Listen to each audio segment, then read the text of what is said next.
وہ تو سب کہانیاں تھیں اور ان کا حقیقت سے کوئی تعلق نہیں تھا، لیکن حقیقت میں بھی ایسا ہو چکا ہے کہ کچھ انسانی بچوں کو جانوروں نے پالا ہے۔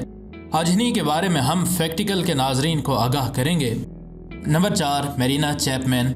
1954 میں امریکی ریاست کولمبیا سے میرینا چیپمین نامی بچی کا اغوا ہو گیا۔ اس وقت میرینا چیپمین کی عمر 5 سال تھی۔ اغوا ہونے کے بعد یہ لڑکی کسی طرح اغوا کاروں کے چنگل سے آزاد ہو گئی۔ آزادی کے بعد سمجھ و دانست کے نہ ہونے کی وجہ سے اسے پتہ نہیں چلا کہ وہ کہاں جائے، چنانچہ وہ جنگل میں ہی چھپ گئی۔ یہاں پر اس بچی کو بندروں کے ایک جھنڈ نے بچا لیا اور اس کی خونخوار جانوروں سے حفاظت کرنے کے ساتھ ساتھ خوراک کا بھی بندوبست کرتے رہے۔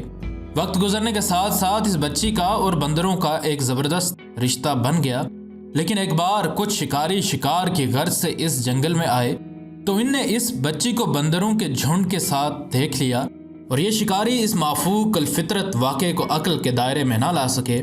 شکاری اس بچی کو بچانے کی غرض سے اس بچی کو اپنے ساتھ لے آئے، اور جب یہ بچی شکاریوں کے ساتھ انسانوں کے درمیان آئی تب وہ نہ تو انسانی زبان سمجھ سکتی تھی اور نہ ہی انسانوں کی تہذیب و تمدن سے واقف تھی۔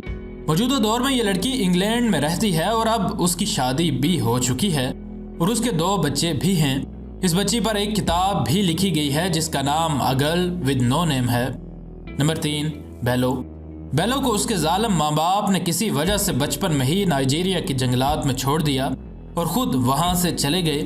یہ بچہ پھر چمپینزیز کے ایک گروہ کو ملا اور وہ اسے اپنے ساتھ لے گئے، اور مادہ چمپینزی نے اس بچے کو اپنے بچے کی طرح ہی پالا۔ اس بچے کو 1996 میں ان چمپینزیز کے جھنڈ کے ساتھ ڈھونڈ لیا گیا اور پھر اسے انسان اپنے ساتھ لے آئے۔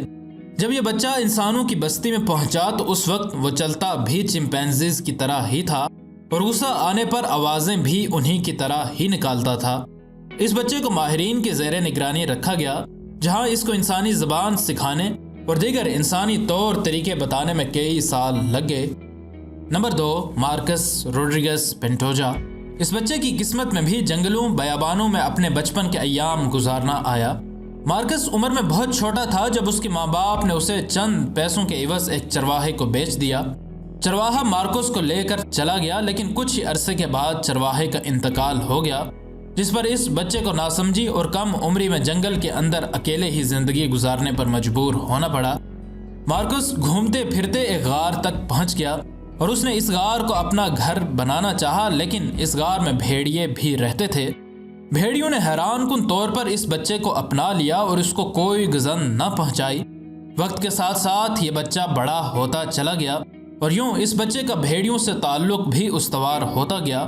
آخر 12 سال کے بعد اس بچے کو اسپین کی گارڈیا سول نامی ایجنسی نے ڈھونڈ نکالا اور یوں یہ بچہ واپس انسانوں میں لایا گیا۔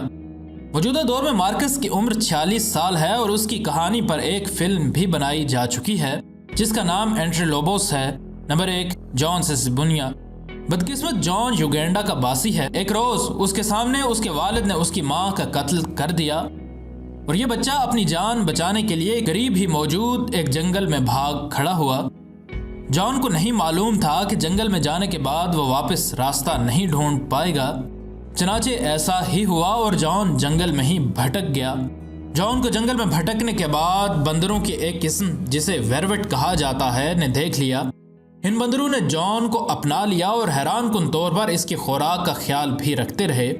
کئی سال گزر جانے کے بعد شکاریوں کے ایک گروہ نے اسے دیکھ لیا اور زبردستی اپنے ساتھ لے آئے۔ گاؤں میں آنے کے بعد جان کے جنگلی برتاؤ اور رویے کی وجہ سے توہم پرست گاؤں والے اس کے خلاف ہونے کے ساتھ ساتھ اس کی جان کے در پہ بھی ہو گئے۔ اس وقت جان کو کچھ رحم دل افراد نے ان ظالم لوگوں کی قید سے چھڑا لیا اور موجودہ دور میں جان انسانی تہذیب و تمدن اور زبان سیکھ چکا ہے اور ایک ذمہ دار شہری کے طور پر اپنی زندگی بسر کر رہا ہے۔ ناظرین گرامی، یہ ایک وسیع موضوع ہے اور اس پر ہم اس ویڈیو کی دوسری قسط میں بھی بات کریں گے۔ ویڈیو پسند آنے کی صورت میں لائک اور شیئر ضرور کریں، اور اگر آپ ایسی ہی معلوماتی ویڈیوز دیکھتے رہنا چاہتے ہیں تو ہمارے چینل کو سبسکرائب کر لیں اور سبسکرائب کے بٹن کے ساتھ گھنٹی کے نشان کو دبانا نہ بھولیں تاکہ ہماری ہر نئی آنے والی ویڈیو تسلسل و تواتر کے ساتھ آپ کو موصول ہوتی رہے۔ ہم ملتے ہیں آپ سے اگلی ویڈیو میں، تب تک کے لیے اپنا اور اپنے دوستوں رشتہ داروں کا بہت سا خیال رکھیے گا۔ فی امان اللہ۔